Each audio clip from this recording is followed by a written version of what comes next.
Director ईमानदार हो तो बाकी का बंदा जो है ना वो अवॉइड ही करता है कि इन दोनों को आपस में मत मिलने दो, क्योंकि वो नहीं खा पाएगा, क्योंकि डायरेक्टर खा नहीं रहा और वो खाने नहीं दे रहा है।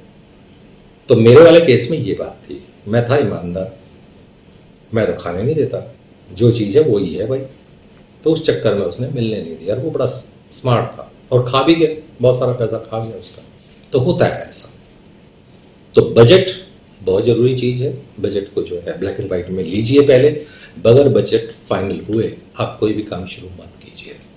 ये मेरा सजेशन है आपके लिए। एक और चीज़ है जो अक्सर देखी गई है कि प्रोड्यूसर जो है वो क्रू मेंबर्स का पैसा मार जाता है। यहाँ पे दो चीज़ें हैं। पहली बात तो ये है कि प्रोड्यूसर को कोई हक नहीं है किसी का भी पैसा बगैर डायरेक्टर के लेना और देना। ये होना चाहिए कि डायरेक्टर बीच में आना चाहिए। डायरेक्ट आप किसी से कोई भी चीज़ की वो नहीं करवा सकते कि आपका मैं इतना दूंगा और उतना दूंगा, ये नहीं है, ये पॉसिबल नहीं। मत करिए कभी। डायरेक्टर को बीच में लीजिए, बिकॉज डायरेक्टर को काम करवाना है उनसे, और उनका काम कैसा है कैसा नहीं है, कितनी फीस जो है फाइनल हुई थी, वो चीज़ जो है आप डायरेक्टर को बीच में रखते हुए उसको पैसा दीजिए। लेकिन पैसा जब दीजिए, पैसा देने के आपके 2-3 तरीके हो सकते हैं। उनमें से जो फेमस तरीका वो बता देता हूँ कि 10 to 20% साइनिंग अमाउंट, 50% पूरी फिल्म के जो बीच का हिस्सा होता है उसके अंदर, और बाकी का जो हिस्सा है वो आपका जब पूरी फिल्म ख़त्म हो जाती है, या कह लीजिए कि भाई पोस्ट वोस्ट सब चीज़ तैयार हो गई है, देन उसके बाद आप उसका फाइनल पेमेंट कर दीजिए। 20, 50, 30 ये 3 टुकड़े में आप उसका पैसा जरूर दीजिए। दूसरा एक और चीज़ है कि एक प्रोड्यूसर के पास एक रजिस्टर्ड बैनर होना चाहिए, जिसमें वो उसका एक बैनर का नाम होना चाहिए, उसको वो रजिस्टर कराए और अपना नाम उसमें एज प्रोड्यूसर मेंशन करे। आपका कोई भी बैनर होगा और आपका नाम एज प्रोड्यूसर होगा, तो वो ज़रूरी है, क्योंकि ये जो है वो बहुत जगह पे काम आता है। आप बगैर बैनर के कोई भी फिल्म प्रोड्यूस कर ही नहीं सकते, क्योंकि बाद में फिर आपको जरूरत पड़ती है, कई जगह पे जरूरत पड़ती है। अकाउंट में जरूरत पड़ती है, आपको सेंसर में जरूरत पड़ती है, आपको अपना कह लीजिए कि टाइटल रजिस्टर करने में जरूरत पड़ती है, कई जगह पे आपका जो बैनर है वो चाहिए होता है। तो इसलिए बैनर जो है वो रजिस्टर जरूर करा के रखें, एक प्रोड्यूसर का ये जरूरी होता है। अब आती है बारी कि एक प्रोड्यूसर कैसा होता है, या कुछ गंदे प्रोड्यूसर कौन से होते हैं। अब मैं आपको वो चीज़ बताता हूँ। कुछ प्रोड्यूसर्स को देखा गया है कि वो जो शौकिया तौर पे फिल्में बनाते हैं। सॉरी टू से मैं अब कुछ पोल खोलने वाला हूँ, तो प्लीज़ थोड़ा पेशेंस रख के सुनिएगा। मुझे भी मिले हैं और औरों की कहानियाँ भी मेरे पास हैं। कुछ प्रोड्यूसर्स कहते हैं पैसा मैं लगाता हूँ, हीरोइन मेरी पसंद की होगी, और जितने दिन शूट चलेगा हीरोइन मेरे साथ होटल के कमरे में रहेगी। कॉमन कह सकते हैं आप, ये सब जगह पे होता है। बहुत सारे फीमेल एक्ट्रेस उनको कोई दुख नहीं होता है, या कोई उनको कोई प्रॉब्लम नहीं है, मैं उनकी बात नहीं कर रहा हूँ। लेकिन एक मैं कॉमन लैंग्वेज में बात करना चाहता हूँ, कॉमन एक सेंस में बात करना चाहता हूँ कि इज इट ओके, क्या ये अच्छी चीज़ है। बहुत सारे लोग बोलेंगे भाई काम के बदले में अगर कोई कुछ कर रहा है उसको कोई दिक्कत नहीं है, तो तुम्हें क्या दिक्कत है। तो भाई ठीक है, मैं तो एक कॉमन बात बोल रहा हूँ, मुझे कोई दिक्कत नहीं है, मुझे कोई फर्क नहीं पड़ता उस चीज़ से। लेकिन प्रोड्यूसर ने उस हीरोइन को इसलिए लिया कि वो शूट के जितने भी दिन होंगे उतने दिन वो होटल के रूम में उसके साथ रहेगी। तो मैं इस बात पे कह रहा था कि ये अजीब इसलिए है कि ये अच्छी बात नहीं लगती है।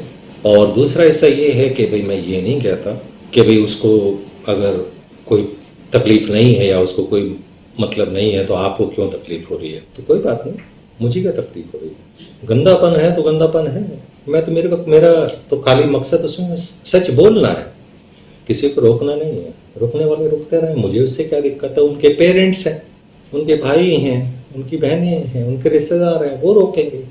और अगर कोई ऐसा है तो ये भी देखिएगा कि वो फैमिली से ना, कोई भी अगर ऐसी बंदी होगी ना तो वो फैमिली से थोड़ी दूरी रहती है, फैमिली के साथ रहने वाली नहीं करती। अक्सर ये देखिएगा, जैसे मान लीजिए दिल्ली की कोई मुंबई में चली गई, मुंबई में अकेली रहेगी, तो वहाँ पे किसी को कुछ नहीं पता चलता है कि वो बंदी क्या कर रही है क्या नहीं कर रही है। ये अक्सर ऐसे केसेस में हो जाता है कि कुछ टारगेट लेके तो बंदी चली गई, वहां पे फिर एक किसी ने लालच दे दिया, फिर धीरे धीरे करके माइंड सेट हो जाता है। ये कुछ चीज़ें ऐसी हैं भी, कुछ चीज़ें ऐसी हो जाती हैं। तो ये सिचुएशंस हैं, ऐसा कुछ नहीं है। तो मैं उस पर ऐसा कुछ नहीं बोलूँ। दूसरी बात, कभी भी अगर आपको ये लगता हो कि नहीं यार मुझे प्रोड्यूसर बनना है और रिटर्न चाहिए, बिजनेसमैन के तरीके से आप सोच के चलिए, अच्छा डायरेक्टर लीजिए, अच्छी स्टोरी लीजिए, रिसर्च के बाद लीजिए, और बजट ब्लैक एंड वाइट आपके सामने होना चाहिए, और हर चीज़ चेक करके दीजिए। कभी भी किसी भी डायरेक्टर को पैसा हाथ में मत दीजिए। दूसरी बात, चेक करवाइए। ऑनलाइन करते हैं तो फिर तो और भी बढ़िया बात है, कैश मत दीजिए। लेकिन धंधा है, कई बार कैश भी देना पड़ता है, ब्लैक एंड वाइट मामले भी होते हैं कई, तो वो भी हो जाता है कई बार। तो वो मेरा मामला नहीं है बताने का कि भाई आप क्या करें क्या ना करें, लेकिन हिसाब किताब ये देखिए कि क्या उसने, आप पीछे से भी रीचेक कर सकते हैं, मार्केट से आप पूछ सकते हैं कि इस बंदे का रेट कितना है। मान लीजिए कोई डीओपी 5,000 रुपये पर डे लेता है, डायरेक्टर ने बोला कि ये डीओपी 10,000 रुपये ले रहा है, तो उस डीओपी का थोड़ा सा पीछे का एक रिकॉर्ड जरूर चेक करिए। इस तरीके से कह रहा हूँ मैं कि इस तरीके से आप उसका थोड़ा बैकड्रॉप जरूर चेक करें। ये चीज़ें जरूरी हैं, आपका सरवाइव होना इसके ऊपर डिपेंड करता है, ये बहुत ज़रूरी बातें हैं। तो मैं तो फिर बोलूँगा कि जो फाइनेंस करता है और उसको अगर फिल्म की नॉलेज नहीं है तो वो फाइनेंसर होता है। प्रोड्यूसर को फिल्म को पूरी नॉलेज उसके साथ होती है कि उसको पता है कि फिल्म शुरू कहाँ से होती है, एंड कहाँ होती है। ये प्रोड्यूसर होता है, नॉलेज, फुल नॉलेज होती है। चाहे पैसा लगाए साथ में या ना लगाए, कोई बात नहीं। डायरेक्टर के साथ सबसे ज़्यादा उठ बैठ आपकी रहनी चाहिए। डायरेक्टर के अलावा बाकी लोगों को अवॉइड करिए, चाहे वो आर्टिस्ट हों, चाहे वो टेक्नीशियंस हों, चाहे कोई बात मत करिए, बहुत ज़्यादा आप उनके क्लोज मत जाइए, क्योंकि वो आपका काम नहीं है, आपका एरिया नहीं है, वो डायरेक्टर का एरिया है। आप अपनी बात कहिए, अगर किसी के बारे में, डीओपी के बारे में बात करनी मान लीजिए आपको, तो आप डायरेक्टर के थ्रू करिए। आप डायरेक्ट कभी भी डीओपी से मत बात करिए, या आप किसी भी एक्टर से डायरेक्ट बात मत करिए। इससे बहुत कुछ राजनीति शुरू हो जाती है, बहुत राजनीति, गंदी राजनीति शुरू हो जाती है। अगर आप डायरेक्टर को ऊपर से, डायरेक्टर के ऊपर से प्राइवेट अगर आप किसी से डिस्कस करना या बातचीत करना शुरू करेंगे तो फंसेंगे फिर बात, क्योंकि वो डायरेक्टर को भी फिर अवॉइड करना शुरू कर देते हैं बहुत सारे लोग, क्योंकि प्रोड्यूसर मुट्ठी में आ गया ना उनके, वो ये समझने लग जाते हैं कि प्रोड्यूसर से डायरेक्ट कांटेक्ट है जी, फोन नंबर है जी, या उससे बात कर सकता हूँ जी, तो फिर वो चुगलियाँ करेंगे और कुछ नहीं करेंगे। और ना नंबर की जरूरत क्या पड़ेगी, मेरे को क्या मतलब है भाई, मैं अगर एक्टर हूँ तो मुझे प्रोड्यूसर से क्या मतलब है, काम तो मैं कर ही रहा हूँ, तो डायरेक्टर के अंडर काम कर रहा हूँ ना, मैं प्रोड्यूसर के अंडर काम थोड़ी कर रहा हूँ। मैं, मुझे क्या मतलब कौन डायरेक्टर, कौन प्रोड्यूसर, कौन नहीं, मेरा डायरेक्टर है। तो इसलिए जितनी भी वहाँ पे जो भी टीम होती है, आपके अंडर एक एग्जीक्यूटिव प्रोड्यूसर हो सकता है, प्रोडक्शन मैनेजर जो हो सकता है, जो प्रोडक्शन का डिपार्टमेंट है वो हो सकता है आपके अंडर हो, क्योंकि उसमें पैसे का मामला होता है। एग्जीक्यूटिव प्रोड्यूसर आपका बंदा होता है, दूसरा बंदा होता है डायरेक्टर आपका, इसके अलावा आपका कोई नहीं होता उधर। तो आप इन दोनों बंदों से ही बातचीत करिए।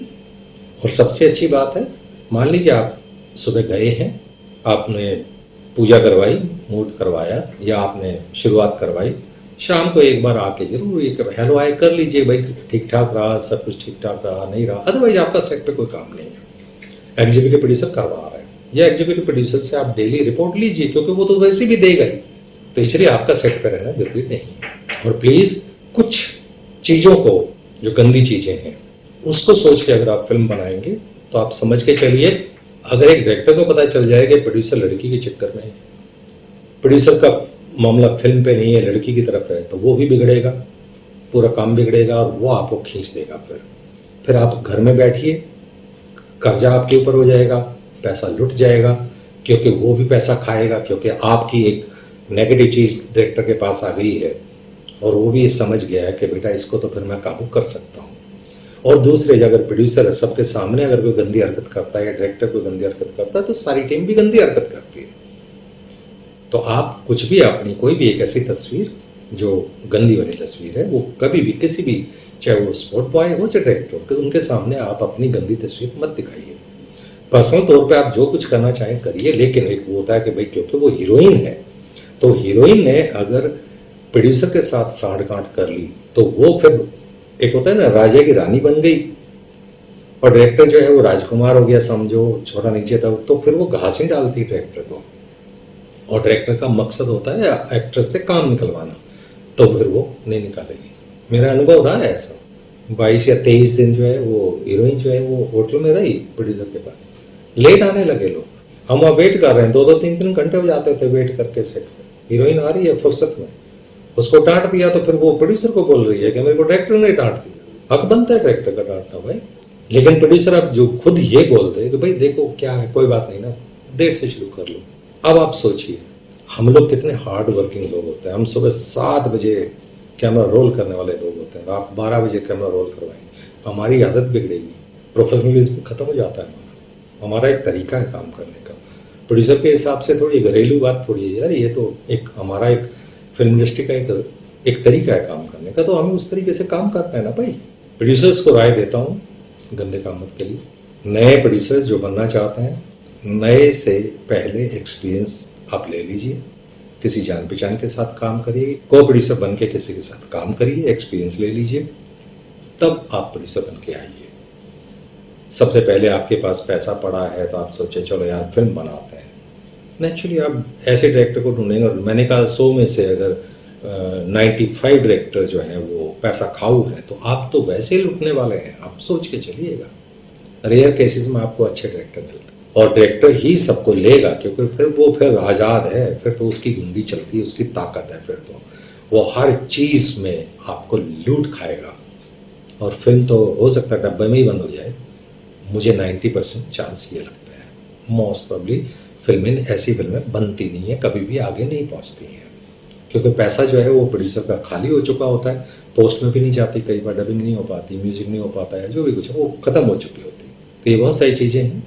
तो अगर आप प्रोड्यूसर बनना चाहते हैं तो एक्सपीरियंस लेके तब आप पैसा लगाइए, अदरवाइज एक अच्छे ईमानदार डायरेक्टर को ढूंढिए, वो डायरेक्टर उस जिम्मेवारी से काम करके आपको देगा, उसके ऊपर फेथ करके आप करिए, और उसको इज्जत दीजिए डायरेक्टर को, क्योंकि उसकी ऑनेस्टी ही उसकी ताकत है। उसके ऊपर फिर गंदी नज़र मत डालिए, ईमानदारी वाली ही रखिएगा कि नहीं ये मेरा बंदा है और जो ये कहेगा वो मैं करूँगा, वो मैं मानूंगा, उसको करने दीजिए। अपनी जेब में पैसा रखिए, उसको पैसा दीजिए मत, वो लूटेगा कहाँ से आपसे। अगर डायरेक्टर कहता है मुझे कोल्ड ड्रिंक पीनी है तो उसको 100 रुपये मत दीजिए, कोल्ड ड्रिंक मंगवा के उसको पिला दीजिए, बात खत्म। आपकी जेब से गया है, आपके पास हिसाब है उसका, उसको क्यों पैसे दे रहे हो, मत दीजिए। ये सिर्फ डायरेक्टर की बात नहीं कर रहा हूँ, किसी से भी पैसा मत दीजिए। आई होप मैं अपनी बात कह पाया। बाकी प्रोड्यूसर से रिलेटेड अगर कोई किसी का कोई सवाल है या कोई फीडबैक है तो मुझे इंतज़ार रहेगा आपके फीडबैक का, मैं इंतज़ार करूँगा। तब तक के लिए नमस्कार।